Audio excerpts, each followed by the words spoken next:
قوة إلا بالله العلي العظيم. أعوذ بالله من الشيطان الرجيم. بسم الله الرحمن الرحيم. الحمد لله رب العالمين. الصلاة والسلام وتحية والإكرام على النبي الأمي القرشي المكي المدني الهاشمي الرسول المسدد والمحمود الأمجد مولانا ومولى الثقلين وجد الحسن والحسين عبد القاسم. اللهم صل على محمد وعلى محمد وآله الطيبين الطاهرين المعصومين المظلومين المنتخبين المنتجبين ولعنة الدائمة إلى قيام يوم الدين. أما بعد فقد قال الله تبارك وتعالى في محكم كتابه المجيد وهو أصدق الصادقين وقوله الحق. بسم الله الرحمن الرحيم. أم حسبتم أن تدخلوا الجنة ولما يعلم الله الذين جاهدوا منكم ويعلم الصابرين. اللهم صل على محمد وعلى محمد. معزز سامعین، ماتمداران سید الشہداء، جس آیہ کریمہ کی ہم مسلسل تلاوت کر رہے ہیں اور جس پر ہماری گفتگو جاری ہے، آپ بخوبی واقف ہیں. خداوند عالم قرآن مجید میں ارشاد فرما رہا ہے کہ تم نے یہ کیسے خیال کر لیا، تم نے یہ کیسے سوچ لیا، یہ فکر کیسے کر لی کہ تم جنت میں داخل ہو جاؤ گے، جبکہ خداوند عالم نے جنت میں جانے کی شرط رکھی ہے جہاد اور صبر. جب تک تم راہ خدا میں جہاد نہیں کر لیتے اور راہ خدا میں آنے والی مصیبتوں اور پریشانیوں پر صبر نہیں کر لیتے، تم جنت میں داخل نہیں ہو سکتے.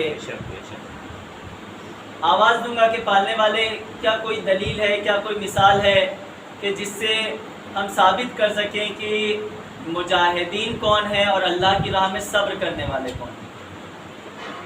کہ وہ کون ہستیاں ہیں کہ جو اللہ کی راہ میں جہاد کر کے کامیاب ہوئی، اللہ کی راہ میں آئی ہوئی مشکلات پر صبر کر کے کامیاب ہوئی.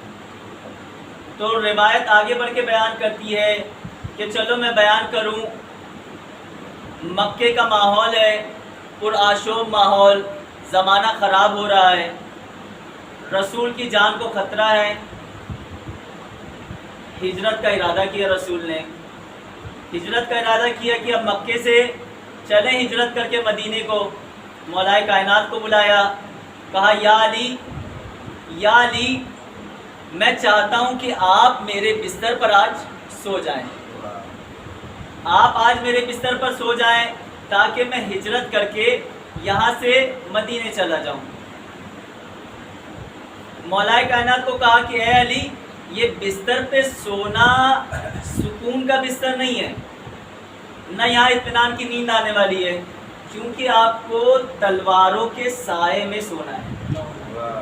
پورے واقعے کو نہیں بیان کروں گا، صرف اپنے موضوع کو لیتے ہوئے کہ تھوڑے سے فضائل بھی بیان ہو جائے اور میری بات پہنچ جائے آپ تک. بڑھیے محمد وعلی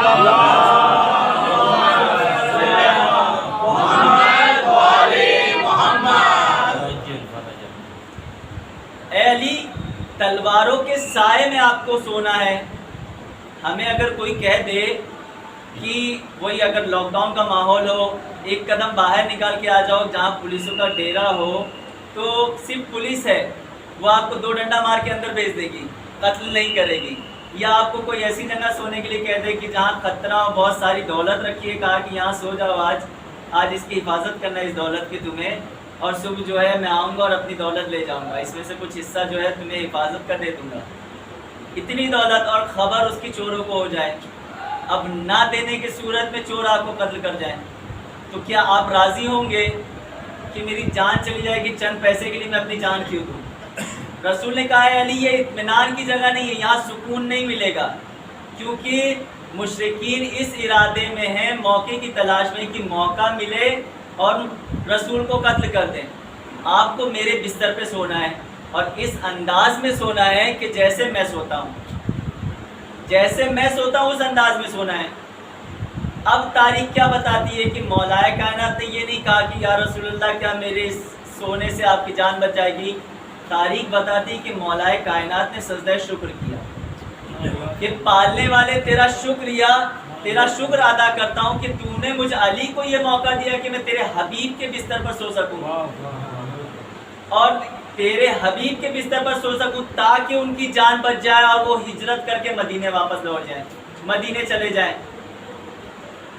اور مولائے کائنات نے اپنے اس کردار سے، اپنے جہاد بالعمل کے ذریعے سے، اسلام کی خاطر جہاد بالعمل کر کے بتایا اپنے عمل کے ذریعے سے کہ اگر تم راہ خدا میں جہاد کرو تو اللہ کا شکر ادا کرو اور اس سے مدد طلب کرو، کیونکہ اگر تم اللہ کی راہ میں جہاد کرو گے اور اس کی مدد تمہارے شامل حال نہیں ہوگی تو تم کامیاب نہیں ہو سکتے۔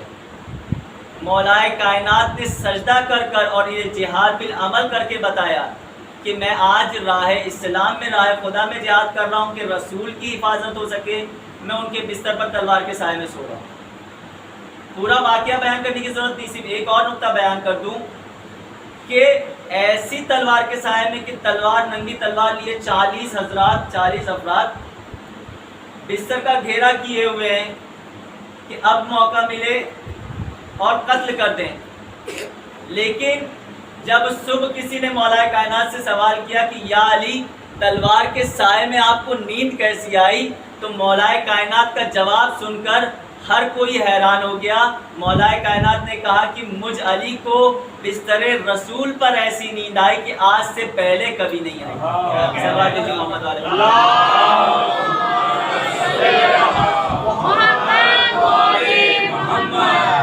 یہ ہو گئی جہاد کی بات۔ اب دوسری روایت بیان کروں، قرآن آگے بڑھ کے بیان کرے گا کہ ہم نے ابراہیم کو 3 امتحان میں مبتلا کیا۔ ہم نے ابراہیم کا 3 امتحان لیا، 3 ٹیسٹ لیا کہ جس میں پاس ہونے کے بعد انہیں امامت کا عہدہ نصیب ہوا۔ وہ 3 امتحان کیا کیا ہے؟ پہلا امتحان مال کا امتحان، دولت کا امتحان لیا کہ راہ خدا میں جناب ابراہیم نے اپنی ساری دولت لٹا دی، اور جب اس امتحان میں، اس پہلے امتحان میں کامیابی حاصل ہوئی تو جناب ابراہیم نے شکر کیا کہ پالنے والے تیرا شکر کہ تو نے مجھے کامیاب کیا، اور شکر ادا کرنے کے بعد یہ پیغام دیا کہ دیکھو جب راہ خدا میں خرچ کرو تو اس پر افسوس نہ کرنا، بلکہ خدا کی بارگاہ میں شکر بجا لانا، کیونکہ خداوند عالم تمہیں اس خرچ کے بدلے تمہیں اس کا دگنا عطا کرے گا، اس کا دگنا دے گا۔ دوسرا امتحان جان کا امتحان، جناب ابراہیم کو آگ میں ڈالا گیا۔ روایت بتاتی ہے، قرآن کی آیت بیان کرتی ہے کہ جناب ابراہیم کے چہرے پر کوئی شکن نہیں تھی، کوئی خوف نظر نہیں آ رہا تھا۔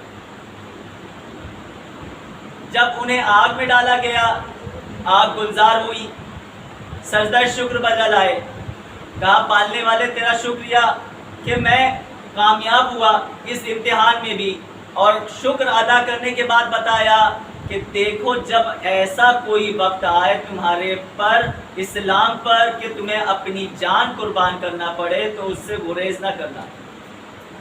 اگر تم راہ خدا میں اپنی جان قربان کرو گے تو تمہیں اس کا عظیم اجر ملے گا۔ ایک صلوات بھیجیے محمد والے محمد۔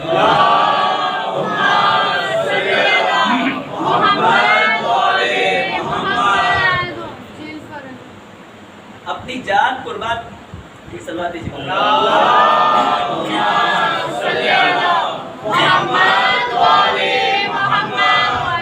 اپنی جان قربان کرنے سے گریز نہ کرنا، کیونکہ تمہیں اس کا ایک بڑا اجر نصیب ہوگا۔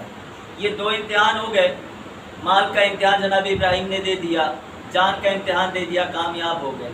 تیسرا امتحان اولاد کا امتحان، بہت سخت ہوتا ہے نا اپنی اولاد کو قربان کرنا۔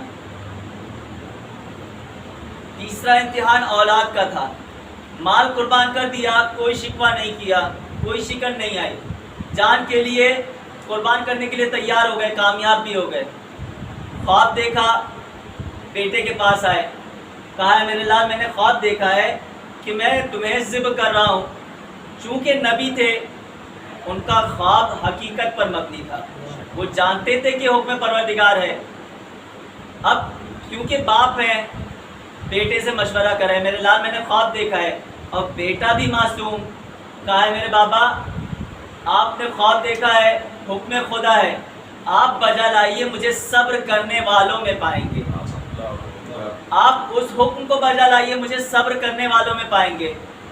جناب ابراہیم نے اس مشکل پر صبر کر کے بتایا کہ دیکھو جب تم راہ خدا میں نکلو گے، مال خرچ کرو گے، جان قربان کرو گے، اور جب کوئی تم پر مصیبت آئے گی، مشکلات آئے گی، اس پر صبر کرو گے تو تم کامیاب ہوگے، اس کے بعد تم جنت کے حقدار ہوگے۔ ایک صلوات بھیجی محمد والے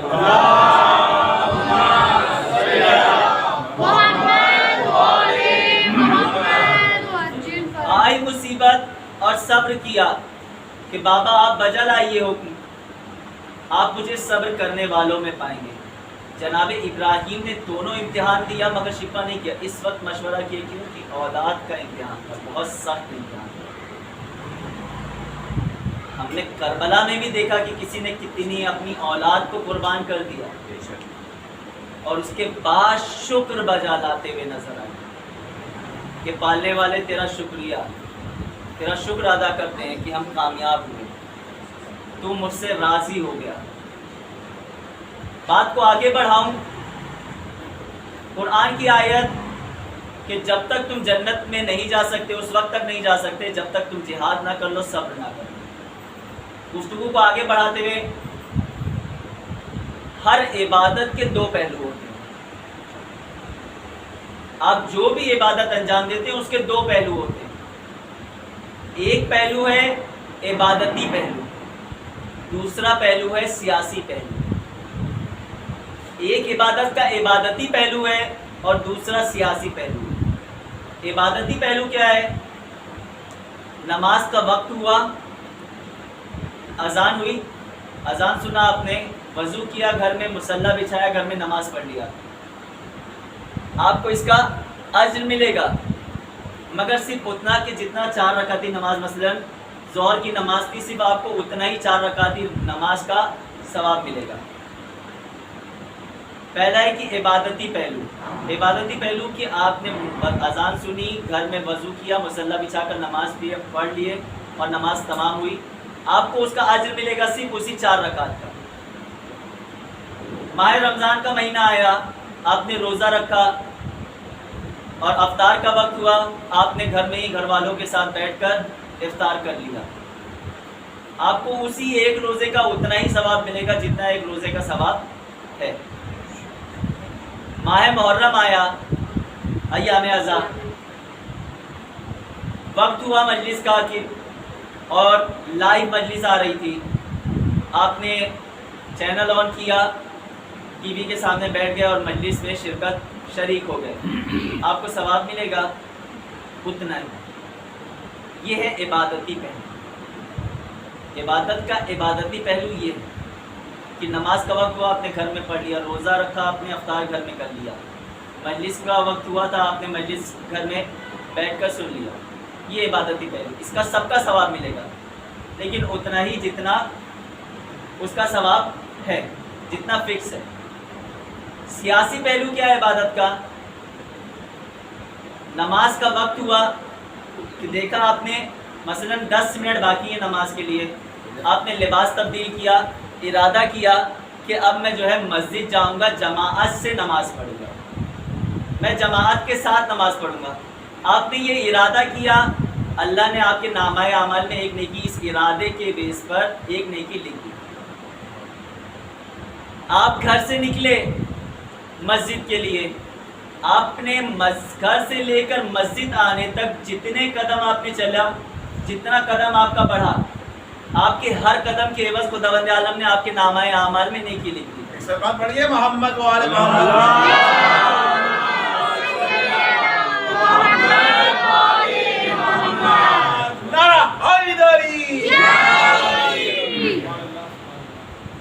ایک ایک قدم کی آپ کی نیکی آپ کے نامہ اعمال میں ایڈ ہوئی. آپ مسجد پہنچے, مومنین سے آپ کی ملاقات ہوئی, آپ نے سلام کیا, آپ کی نیکی میں اضافہ ہوا. مومنین سے ملاقات کرنا بھی ثواب ہے, آپ کی نیکیوں میں اضافہ ہوتا ہے. ایک مومن کے دل کو دکھانا بھی عذاب میں شمار ہوتا ہے. یہاں تک کہ آیا ہے کہ ایک مومن کے دل آزاری کرنا کعبے کی بے حرمتی کرنے کے برابر ہے. آپ آئے, مومن سے ملاقات کیا, سلام کیا, امام سے ملاقات ہوئی, نماز کا وقت ہوا, اذان ہوئی, آپ باجماعت آپ نے نماز ادا کی. آپ کے نماز کی وہ 4 رکعت نماز کا آپ کو دگنا ثواب ملا. کیوں؟ آپ نے جماعت کے ساتھ نماز پڑھا. یہاں ایک سوال بھی ہوتا ہے, کیا گھر میں کوئی الگ نماز پڑھی جاتی ہے کہ جو مسجد میں آ کے بدل جاتی ہے؟ کیا ایسا ہوتا ہے کہ گھر میں آپ نماز جو پڑھ رہے ہیں 4 رکعت کی, اس میں الحمد کی جگہ سورہ بقرہ پڑھی جاتی ہے, اور سورہ الحمد کے بعد جو دوسری سورہ انا اطعیناک کی جگہ جو ہے سورہ یاسین پڑھ رہے ہیں؟ یا 4 رکعتی نماز گھر میں پڑھنے کی وجہ سے 8 رکعتی ہو جاتی ہے؟ ایسا ہے؟ نہیں ہے. جو 4 رکعت میں نماز میں آپ گھر میں پڑھیں گے وہی یہاں بھی پڑھیں گے, مگر اس کی فضیلت اتنی زیادہ کیوں ہے؟ یہ اجتماعی عبادت کی وجہ سے, اجتماعی عبادت کی وجہ سے. ماہ رمضان کا مہینہ آپ نے روزہ رکھا, گھر میں افطار کیا, اتنا ہی ثواب حاصل ہوا. اب روزہ رکھ کے آپ نے ارادہ کیا کہ میں آج گھر جب مسجد جاؤں گا اور لوگوں کے درمیان بیٹھ کر افطار کروں گا, باجماعت نماز پڑھ کے افطار کروں گا. آپ اس ارادے سے گھر سے نکلے, نامہ اعمال میں نیکی لکھی. لیکن اب جو آپ آئے ہیں, پہلے نماز کے لیے آئے, آپ کے نامہ اعمال میں ہر قدم کی نیکی لکھی جا رہی تھی. لیکن اب آپ جو گھر سے نکل رہے ہیں روزہ رکھ کر, آپ کے نامہ اعمال میں ڈبل نیکی لکھی جا رہی ہے. سبحان اللہ, سبحان اللہ. کیوں؟ کیونکہ آپ روزے سے آپ کی ہر سانس عبادت ہے, آپ کی سانس میں عبادت شمار ہو رہی ہے, آپ کی نیکیاں لکھ رہی ہیں, آپ کا ہر قدم نیکیوں میں شمار ہو رہا ہے. آپ مسجد میں آئے, نماز ہوئی, افطار کا وقت ہوا, بیٹھے مومنین کے درمیان مصافحہ کیا. اس کے بعد جب افطار کے لیے بیٹھے پتہ چلا کہ فلاں صاحب کی طبیعت بہت خراب ہے, فلاں مومن کی بہت طبیعت خراب ہے. خبر ملی, ارادہ کیا دل میں کہ اس کی عیادت کے لیے جانا چاہیے. کیا کہنے, سبحان اللہ. خدا بند عالم اتنا کریم ہے, اس نے آپ کے نامہ اعمال میں اس ارادے پہ نیکی لکھ دی. کیونکہ تاریخ میں روایت میں آیا ہے کہ ایک مومن کی عیادت کرنے جانا بہت زیادہ ثواب رکھتا ہے. اگر آپ ایک مومن بھائی کی عیادت کے لیے جا رہے ہیں تو جتنی دیر آپ اس مریض کے پاس بیٹھ کر اس کی عیادت کے لیے بیٹھے ہیں, آپ کے نامہ اعمال میں خدا بند عالم نیکیاں دکھتے جائیں گی اور آپ کے گناہوں میں کمی ہوتی جائے گی. اب اس کا مطلب یہ نہیں ہے کہ اپنی نیکیوں کو بڑھانے کے چکر میں, گناہوں کو کم کرنے کے چکر میں مریض کو پریشان کریں. گھنٹہ 2 گھنٹہ بیٹھ جائیں کہ بھیا اور بتائیے اب کیا ہوا تھا, کیا ہوا تھا. مسئلہ یہ بھی نہیں, یہاں بھی روایت میں یہ بھی بیان کیا ہے کہ مریض کے پاس مریض کی اتنے وقت عیادت کرو کہ جتنا وقت اونٹ کو بیٹھنے اور کیا کہنے, اتنے وقت عیادت کرو. سماعت دیجیے محمد والے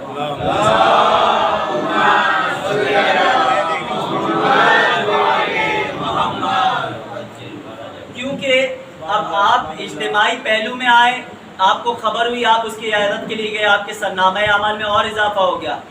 مجلس میں آئے, آن لائن آپ نے گھر میں بیٹھ کر سنا, لیکن آپ نے ارادہ کیا کہ میں نہیں مسجد میں یا امام بارگاہ میں جا کر سنوں گا مجلس.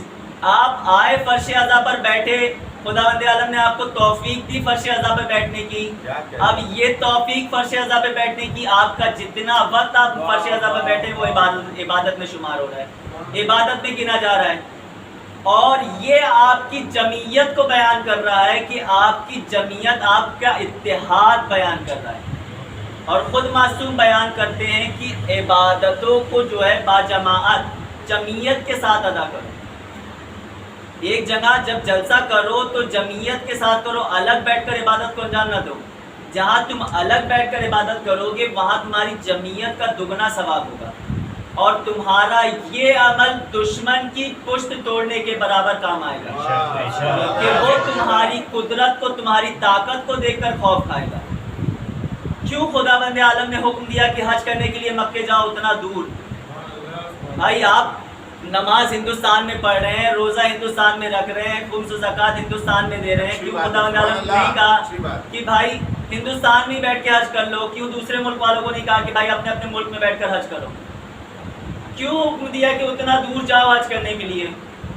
دو وجہ ہے کہ ہر رنگ اور نسل کے لوگ ایک جگہ جمع ہو اور لوگوں کو معلوم ہو کہ مسلمانوں کی تعداد کتنی ہے، طاقت کتنی ہے۔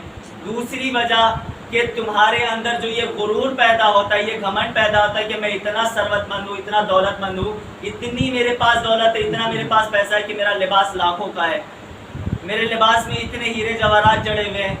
خدا عالم نے حکم دے دیا کہ خبردار اپنے اس سوٹ بوٹ میں میری بارگاہ میں نہ آنا، کیا کہنے، سبحان اللہ۔ تمہیں وہی لباس پہننا ہوگا جو میں نے معین کیا ہے، تمہیں وہی کپڑا پہن کے آنا ہوگا کہ فلاں شخص دیکھ کر کہے کہ ارے بھائی وہ رئیس سوٹ بوٹ میں آ رہے، یہ تو فلاں صاحب ہے، وہ جوہری ہیں، وہ اتنے ہیرے جواہرات کے وہ بزنس مین ہے، وہ ہیں، اور ایک غریب پہنچا ہے جس کپڑوں میں پیوند لگا رہی ہے تو وہ غریب وہ ادھر رہتا تھا۔ خدا عالم نے کہا کہ نہیں، خبردار اس حالت میں نہیں آنا، اسی لباس میں آنا کہ جس میں میں تمہیں بلا رہا ہوں، تاکہ تمہارے درمیان کوئی بھید بھاؤ نہ ہو، کوئی فرق نہ نظر آئے، لوگوں کو صرف یہ نظر آئے کہ یہاں آئے ہوئے حضرات جو ہیں مسلمان اللہ کے بندے ہیں۔ اسی طرح سے جب تم فرش مجلس پر آؤ تو اس طرح سے آؤ کہ تمہارے دل میں یہ خیال نہیں ہونا چاہیے کہ تم اتنے امیر ہو، اتنے رئیس ہو، تم نے مجلس کا انعقاد کیا ہے، یہاں آنے والا ہر فرد غلام حسین ہے، نوکر حسین، اور تمہارا یہاں آنا، یہاں آ کر تم اپنے اتحاد کو دشمن کو دکھاؤ کہ تم کتنے متحد ہو، تمہارے اختلاف کو اپنے مجلسوں میں آنے سے پہلے باہر رکھ کر آؤ۔ ایک سلوات پڑھیے محمد وآل محمد۔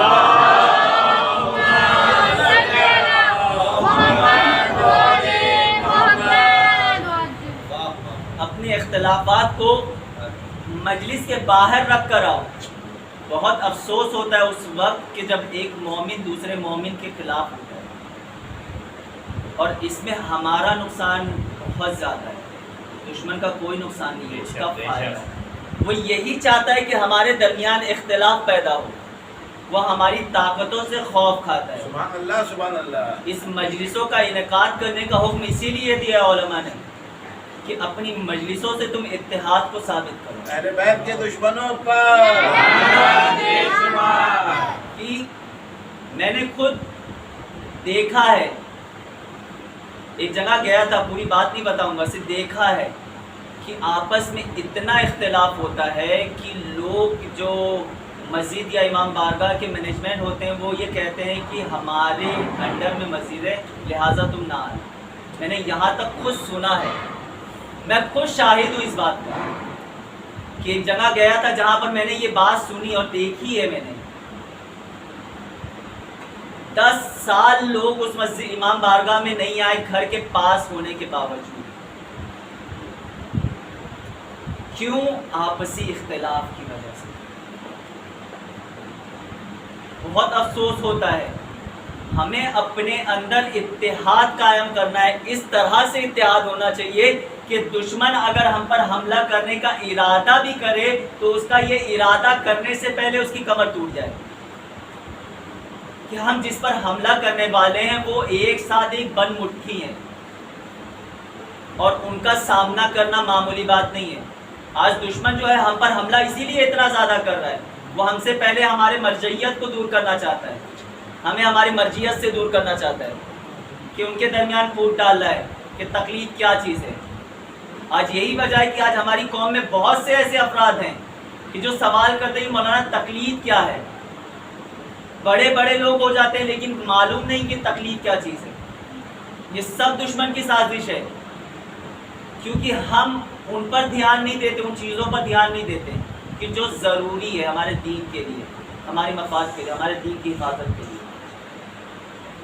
ہم چاہتے ہیں کہ حسین کی مجلس برپا ہو، حسین کا ماتم برپا ہو، لیکن ہم یہ نہیں دیکھ رہے کہ وہ ہمارے اندر جو اختلافات ہیں وہ ہمارے اندر مجلسوں میں کتنے کھوکھلے کر رہے ہیں۔ ایک صلوات دیجیے محمد والے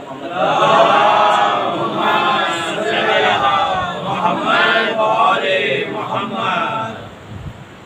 ان دو پہلوؤں میں سب سے بڑا پہلو سیاسی پہلو ہے، اور اس کی فضیلت بہت زیادہ ہے۔ اپنی عبادت کو سیاسی پہلو کے طریقے سے کریں۔ آگے بات بڑھاؤں،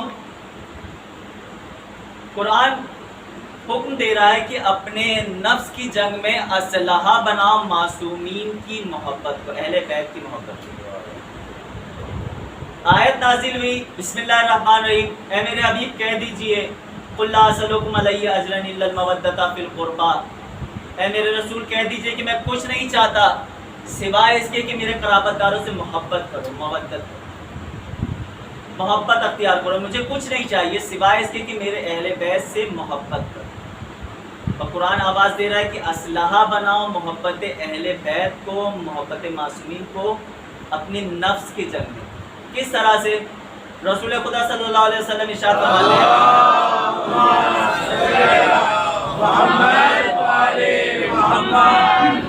حب علی روح العبادہ، علی کی محبت تمام عبادات کی روح ہے، تمام عبادتوں کی روح ہے علی کی محبت۔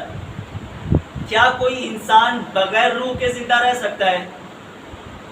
نہیں رہ سکتا، کیونکہ اگر انسان کے جسم سے روح نکل جائے تو وہ مردہ شمار کیا جاتا ہے، زندہ شمار نہیں کیا جاتا ہے۔ رسول ارشاد فرما رہے کہ تمام عبادتوں کی روح ہے محبت علی، محبت اہل بیت، اہل بیت کی محبت تمام عبادتوں کی روح ہے۔ وہ عبادت اس وقت تک قبول نہیں ہو سکتی جب تک اس میں روح شامل نہ ہو، اور روح کیا ہے؟ محبت اہل بیت۔ جب تک تمہاری عبادتوں میں محبت اہل بیت نہیں شامل ہوگی تمہاری عبادت قابل قبول نہیں ہے۔ اب محبت کا دستور کیا ہوتا ہے کہ محبت کرنے والوں کا دستور یہ ہوتا ہے کہ جس سے محبت کی جاتی ہے اس کی زندگی کے بارے میں پوری معلومات حاصل کی جاتی ہے، اس کی زندگی کے بارے میں پوری معلومات جانی جاتی ہے۔ مثلا کوئی شخص ہے کہ رسول خدا سے محبت کرتا ہے تو بالکل اس کے لیے فرض ہے کہ وہ حضرت علی اور حضرت فاطمہ زہرا سلام اللہ علیہ سے بھی محبت کرے گا،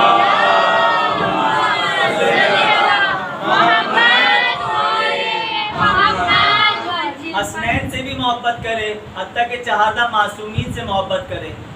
اب اگر کوئی ان سے محبت کرنے والا، 14 معصومین سے محبت کرنے والا، اہل بیت سے محبت کرنے والا ہے تو وہ معصومین کی زندگی کا مطالعہ کرے گا، وہ دیکھے گا کہ کس طرح سے معصومین نے جہاد کیا، کس طرح سے معصومین نے حق بات بیان کی۔ اگر معصومین راہ خدا میں جہاد نہ کرتے، حق بات نہ بیان کرتے تو انہیں کیوں قتل کیا جاتا، کیوں انہیں زندان میں ڈالا جاتا، کیوں انہیں اسیر کیا جاتا، کیوں انہیں زہر دیا جاتا، کیوں ان کے گھر کو جلایا جاتا، کیوں ان کے بچوں کو یتیم کیا جاتا؟ اگر وہ حق بات بیان نہ کرتے، وہ جہاد نہ کرتے تو کیوں ان کے ساتھ یہ سب کچھ ہوتا، ان پر ظلم ڈھایا جاتا؟ وہ ان زندگیوں کا مطالعہ کرے گا اور وہ یہ جانے گا کہ کس طرح سے معصومین نے حکومت، باطل حکومت کے خلاف، باطل حکمران کے خلاف قیام کیا۔ ایک سلوات پیش محمد علیہ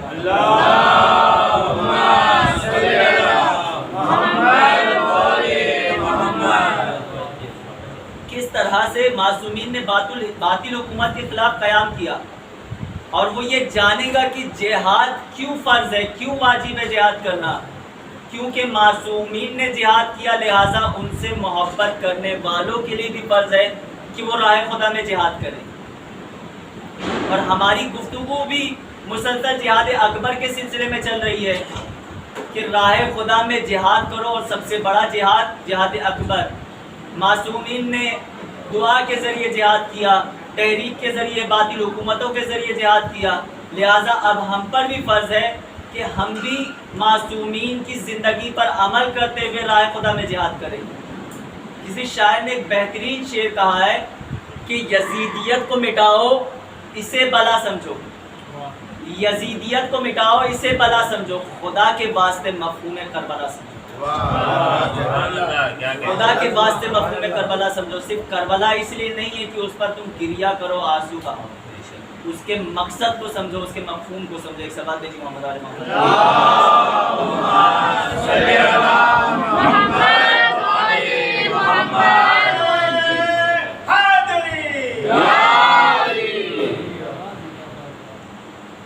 کیا پھر آگے قرآن بڑھ کے بیان کرتا ہے کہ اپنے نفس کو کمزور مت سمجھو، وہ تمہیں برائی کی طرف لے جاتا ہے، مگر یہ کہ خدا تم پر رحم کرے۔ جب تک خدا تمہاری مدد نہیں کرے گا تم اپنے نفس سے نہیں جیت سکتے۔ اگر تمہاری روح تمہیں حکم دے گی کہ فلاں شخص غریب ہے، یہ ضرورت مند ہے، اس کی مدد کرو، اس کی ضرورت کو پورا کرو، اسی وقت نفس آواز دے گا کہ کیا کرنے جا رہے ہو، کیا تم ہی ہو کہ جو اس کی مدد کرو گے؟ دنیا میں بہت لوگ ہیں، تمہارے بچے ہیں، تمہاری بیوی ہے، تمہارے والدین ہیں، ان کو کون دیکھے گا؟ اور بھی بہت لوگ ہیں جو اس کی مدد کر دیں گے، تم کیوں مدد کر رہے ہو؟ اگر تمہاری روح کمزور ہوگی تو وہ اس کے حکم کو تسلیم کر لے گی، لیکن وہیں اگر تمہاری روح طاقتور ہوگی تو وہ اپنے اس نفس کی اس آواز کو فراموش کر دے گی، بھول جائے گی اور اس کی مدد کرے گی۔ میں نے بیان کیا تھا، کہا تھا کہ اگر انسان اپنی نفس پر قابو پا لے تو وہ اس منزل پر پہنچتا ہے کہ وہ بیٹھے بیٹھے جنت و جہنم کا مشاہدہ کرتا ہے۔ ایک واقعہ بیان کروں کہ رسول خدا صلی اللہ علیہ وسلم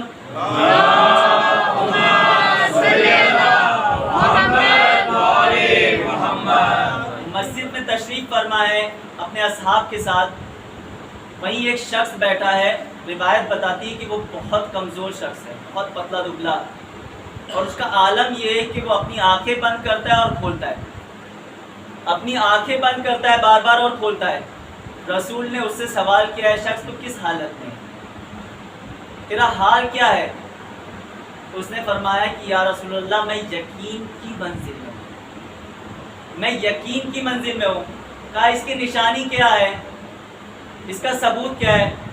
کہا اللہ کے حبیب میں جنت و جہنم کا مشاہدہ کر رہا ہوں، میں دیکھ رہا ہوں کہ خداوند عالم نے جنت کو کتنی خوبصورت طریقے سے سجایا ہے، خداوند عالم نے کتنے خوبصورت باغ جنت میں بنائے ہیں، کتنی خوبصورت نہریں بہہ رہی ہیں جنت میں، اور میں یہ دیکھ رہا ہوں کہ میں جنت میں کس کے ساتھ محشور کیا جاؤں گا، اور میں دیکھ رہا ہوں کہ میرا جنت میں کیا درجہ ہوگا۔ اے اللہ کے حبیب میں دیکھ رہا ہوں کہ خداوند عالم نے جہنم کو کس طرح سے بنایا ہے اور اس میں جانے والوں کا عذاب کتنا سخت ہوگا۔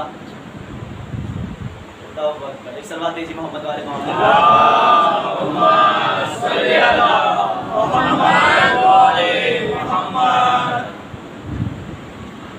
میں بیٹھے بیٹھے جنت و جہنم کا مشاہدہ کر رہا ہوں۔ ہم اور آپ بھی اس منزل کو حاصل کر سکتے ہیں اگر اپنے آپ کو گناہوں سے بچا لیں۔ پھر رسول نے سوال کیا، ہے شخص تو آخر اس منزل کو کیسے تو نے حاصل کیا، اس یقین کی منزل کو تو نے کیسے حاصل کیا؟ اس نے کہا، ہے اللہ کے حبیب میں اپنے آپ کو گناہوں سے محفوظ رکھتا ہوں، میں اپنے آپ کو گناہوں سے بچاتا ہوں، میں دن کو روزے میں گزارتا ہوں اور رات کو عبادت خداوند عالم میں گزارتا ہوں، اور جب مجھے محسوس ہوتا ہے کہ میرا نفس مجھے گناہ کی طرف دعوت دے رہا ہے اس وقت میں اسے پنش کرتا ہوں، سزا دیتا ہوں۔ کس طرح سے؟ مثلا معصوم کی حدیث بھی ہے اس سلسلے میں کہ اگر تم چاہتے ہو کہ اپنے آپ کو گناہوں سے محفوظ رکھو تو جب تمہیں احساس ہو کہ تم سے کوئی گناہ سرزد ہوا ہے تو اس وقت تم اپنے آپ کے لیے ایک سزا معین کرو، اپنے لیے ایک سزا طے کر لو۔ مثال کے طور پہ اگر تمہارا نفس تمہیں گناہ کا حکم دے رہا ہے تو کہو کہ تو نے مجھے ایک گناہ کرنے کا حکم دیا ہے، میں آج 10 نیکی انجام دوں گا۔ آج تو نے مجھے ایک گناہ کرنے کا حکم دیا، میں آج 10 نیکی کروں گا۔ تو نے آج مجھے نماز پڑھنے سے روکنے کا حکم دیا ہے کہ نماز نہ پڑھ، بعد میں ادا کر لینا، بھی بہت وقت ہے، میں آج 10 رکعت نماز پڑھوں گا۔ میں واجب کے ساتھ ساتھ مستحبات بھی ادا کروں گا۔ اپنے نفس کو اس طرح سے تنبیہ کرو، اس طرح سے پنش کرو۔ اگر تم اپنے نفس کو پنش کرو گے، سزا دو گے، تو تم بھی اس یقین کی منزل پہ پہنچ سکتے ہو کہ تم بھی زمین پر بیٹھے بیٹھے ان چیزوں کا مشاہدہ کر سکتے ہو۔ ہم بھی ان چیزوں کو دیکھ سکتے ہیں مگر ہمارے گناہوں کی وجہ سے ہماری آنکھوں پر پردہ پڑا ہوا ہے کہ جس کی وجہ سے ہم نہیں دیکھ پا رہے۔ اگر ہمارے گناہ کنٹرول ہو جائیں گے، قابو ہو جائیں گے، ہمارے نفس پر ہماری روح کا قابو ہوگی، قبضہ ہوگا تو ہماری آنکھوں سے وہ پردہ اٹھ جائے گا کہ جس طرح سے ایک انسان جس کے پاس اگر سانپ ہے اور وہ جانتا ہے، اس نے اسے قید کیا ہے، وہ جانتا ہے کہ اگر نکلے گا تو فوراً حملہ کرے گا، مجھے ڈس لے گا اور ہو سکتا ہے کہ میں مر جاؤں، تو وہ ذرا سی بھی غفلت نہیں برتتا ہے۔ امام خمینی رحمۃ اللہ علیہ بیان فرماتے ہیں کہ اگر کوئی انسان کے جو نفس سے شکست کھایا ہوا ہے، اگر کوئی انسان اپنے نفس سے ہارا ہوا ہے تو وہ خوخار جانور سے بھی خطرناک ہے کہ جس کی اصلاح ممکن نہیں ہے اگر اپنے نفس سے شکست کھا گیا۔ ایک سلوات دیجیے محمد علیہ محمد۔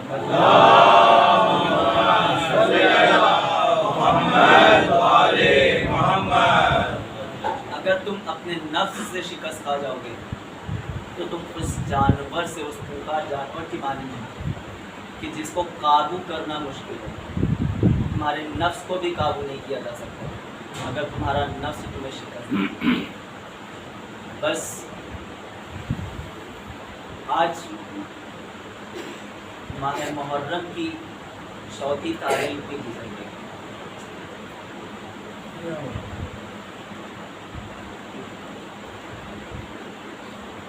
پانچویں محرم کی شب آ گئی۔ آج کربلا کے ایک ننھے شہید کے مسائل بیان کرتا ہوں۔ ایک ہندو رائٹر لکھتا ہے کہ جب میں کربلا کے تاریخ پڑھ رہا تھا، کربلا کی تاریخ کو پڑھ رہا تھا، اس وقت مجھے سمجھ نہیں آ رہا تھا کہ کون حق پر ہے اور کون باطل پر ہے۔ بس مجھے یہی نظر آ رہا تھا کہ دو شہزادوں کی جنگ ہے ایک حکومت کے لیے، لیکن جیسے میں نے کربلا کی تاریخ کو آگے پڑھنا شروع کیا، اس میں جب میں نے ایک شہید کو دیکھا، ایک ننھے شہید کو کہ جس کو ہرملا کا 3 بھال کا تیر لگا، میں سمجھ گیا کہ کربلا کی جنگ میں کون حق پر تھا اور کون باطل پہ تھا۔ وہ ہندو رائٹر آگے لکھتا ہے کہ میں نہیں سمجھتا کہ یزید کی فوج میں کوئی صاحب اولاد تھا کہ جو حسین کے 6 ماہ کے بچے پر تیر چلا۔ اجرکم اللہ، خدا آپ کو کوئی غم نہ دے سوائے غم مظلوم کربلا کے۔ میری طبیعت میرا ساتھ نہیں دے رہی، بہت آہستہ آہستہ مسائل بیان کروں گا۔ آپ کی آوازیں گریہ بلند ہیں، مسائل صرف تصور کی شرط ہے۔ مقتل لکھتا ہے کہ شب عاشور جب ہر ماں اپنے بچے کو تیار کر رہی تھی، اسی خیمے میں ام رباب اپنے 6 مہینے کے بچے کو کہہ رہی ہے، اے میرے لال، ہر ماں اپنے بچے کو تیار کر رہی ہے، ہر ماں اپنے بچے کو کل کی جنگ کے لیے تیار کر رہی ہے، مگر اے میرے لال تو بہت چھوٹا ہے، میں تجھے کیسے تیار کروں؟ مورخ لکھتا ہے حسین کی مظلومیت کی سب سے بڑی دلیل مولا علی اصغر کی شہادت ہے، کیونکہ جناب قاسم کمسن تھے مگر میدان میں جانے سے پہلے انہیں تلوار ملی، مگر اصغر وہ شہید ہے کہ جو بابا کی آغوش لے گئے۔ اجرکم الزہرا، خدا آپ کو کوئی غم نہ دے سوائے غم مظلوم کربلا کے۔ جناب رباب اپنے بچے سے کہہ رہی ہے، میرے لال، میں خاندان بنی ہاشم سے نہیں ہوں، میں زہرا کی بیٹیوں میں سے نہیں ہوں، اے میرے لال میں یہاں بیاہ کر آئی ہوں، اے میرے لال اپنی ماں کے دودھ کی لاج رکھ لینا۔ مقتل لکھتا ہے جب صبح عاشور نمودار ہوئی، حسین نے دائیں جانب دیکھا، بائیں جانب دیکھا، جب کوئی نظر نہ آیا، آواز بلند کی، حل من ناصر ینصرنا۔ میری مدد کو آئے، ہے کوئی جو میری نصرت کو آئے۔ اس آواز کا علی اصغر کے کانوں میں جانا تھا۔ علی اصغر نے امک کے اپنے آپ کو جھولے سے گرا لیا، خیمے میں کوہرام مچ گیا۔ امام حسین قریب آئے، اے بہن زینب کیا بات ہے، ابھی تمہارا بھائی زندہ ہے۔ جناب زینب نے کہا، اے بھیا، آپ کی آواز میں اتنا درد تھا کہ اصغر نے اپنے آپ کو جھولے سے گرا لیا۔ امام حسین نے کہا، اے بہن زینب میں سمجھ گیا، علی اصغر کو میرے پاس لے آؤ۔ ابا کے دامن نے علی اصغر کو لیا، مقتل کا رخ کیا۔ اشقیاء کہتے ہیں اس میں شور اٹھا، حسین قرآن لا رہے ہیں، حسین قرآن لا رہے ہیں۔ جیسے ہی ابا کے دامن کو پلٹا، کیا دیکھا، ایک ننھا بچہ لائے ہیں۔ حسین کہہ رہے ہیں، اے فوج اشقیاء، میں تمہارا خطابار ہوں۔ اصغر نے کیا کیا ہے، اس کی ماں کا دودھ خشک ہو چکا ہے، میرا بچہ پیاسا ہے، اسے تھوڑا پانی پلا۔ اجرکم اللہ، خدا کو کوئی غم نہ دے سوائے غم مظلوم کربلا۔ ایک مرتبہ جب کوئی جواب نہ آیا تو حسین نے کہا، تم سمجھتے ہو کہ اس بچے کے ذریعے میں حسین پانی پی لوں گا؟ لو میں اپنے بچے کو کربلا کی زمین پر رکھ دیتا ہوں۔ مقتل لکھتا ہے، کربلا کی زمین اتنی گرم تھی کہ اگر اناج کا ایک دانہ گر جاتا تو جل کر راکھ ہو جاتا۔ آئے علی اصغر! جب کوئی جواب نہ آیا، مقتل لکھتا ہے کہ جب جناب مختار انتقام لے رہے تھے تو انہوں نے ایک لعین سے سوال کیا، کیا تیرے دل میں ذرا بھی رحم نہیں ہے کہ کربلا میں تمہیں کسی موقع پر رونا نہیں آیا؟ وہ بیان کرتا ہے، اے مختار، ایک مقام ایسا بھی تھا کہ جب کربلا میں ساری فوج رو رہی تھی، مختار نے کہا وہ کون سا موقع تھا؟ کہا جب حسین ابا کے دامن میں ایک ننھے بچے کو لائے تھے، وہ بچہ اپنے ننھے ہونٹوں کو پھرا رہا تھا تو ساری فوج اشقیاء مڑ مڑ کر رو رہی تھی۔ اسی اثنا میں ابن زیاد، اسی اثنا میں آواز ہوئی، اے نائنہ اور ملا، یکتا کلام الحسین، اور ملا کہاں ہے؟ حسین کے کلام کو منقطع کر دے۔ یہ مورخ لکھتا ہے کہ اور ملا نے 3 بال کا تیر لیا۔ سن سکیں گے وہ تیر، اس تیر کی خاصیت کیا تھی؟ مقتل لکھتا ہے کہ وہ 3 بال کا تیر اونٹوں کو نہر کرنے کے لیے استعمال کیا جاتا تھا۔ آئے علی اصغر کا پیاسا گلا! چند منٹ کی اور زحمت دوں گا۔ آئے علی اصغر کا پیاسا گلا! روایت میں ملتا ہے، مقتل لکھتا ہے کہ ہرملہ تیر چلانا چاہتا ہے مگر چھوٹ جاتا ہے، پھر تیر چلانا چاہتا ہے پھر چھوٹ جاتا ہے۔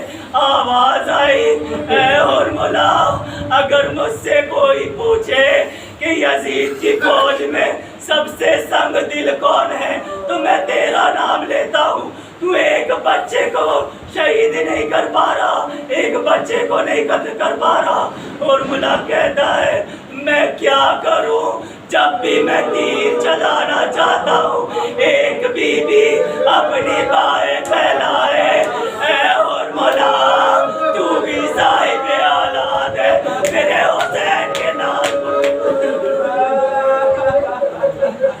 اجرکم من اللہ، خدا کو کوئی غم نہ دے سوائے غم مظلوم کا۔ بس آخری 2 فکریں، آخری 2 فکریں۔ الغرض اور ملا کا تیر چلا، حسین نے اصغر کے خون کو چہرے پر ملا۔ خیمے کا رخ کیا، آواز دی اے بہن زینب علی اصغر کو لے جاؤ، مگر مقتل لکھتا ہے کہ جناب زینب سے پہلے ایک 4 برس کی بچی دوڑی دوڑی آئی، اے بابا اصغر کو پانی پلانا ہے، میں پیاسی، اے بابا اصغر کو پانی پلانا ہے، میں پیاسی رہ گئی۔ آخر میں آخری فکرہ مقتل لکھتا ہے کہ امام حسین نے خیمے کے پیچھے ایک ننھی قبر کھودی اور مولا علی اصغر کو اس میں دفن کر دیا۔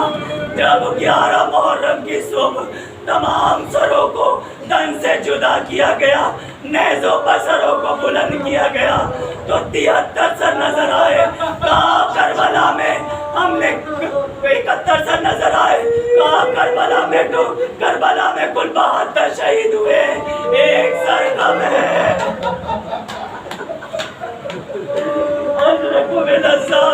خدا آپ کو کوئی غم نہ دے سوائے غم مظلوم کربلا کے، ایک سر کم ہے۔ انہیں اشکیا میں ایک لعین نے کہا میں نے دیکھا ہے حسین نے خیمے کے پیچھے کسی زمین میں اپنے ننھے بچے کو دفن کیا ہے۔ حکم ہوا نیزوں کو لو، خیموں کے پیچھے زمین پر مارتے جاؤ۔ گھوڑے سوار ہاتھوں میں نیزوں کو لیے تیزی سے دوڑتے ہوئے جا رہے ہیں، زمین کربلا پر مارتے جا رہے ہیں، زمین کربلا پہ مارتے جا رہے ہیں۔ ادھر میرا باپ پالنے والے میرے لال کی خیر ہو۔ اب مقتل لکھتا ہے ایک لعین نے جو نیزہ مارا، نیزے کے ساتھ ساتھ لاش علی اصغر رباب تڑپ گئی۔ اے میرے اللہ، میرے اللہ،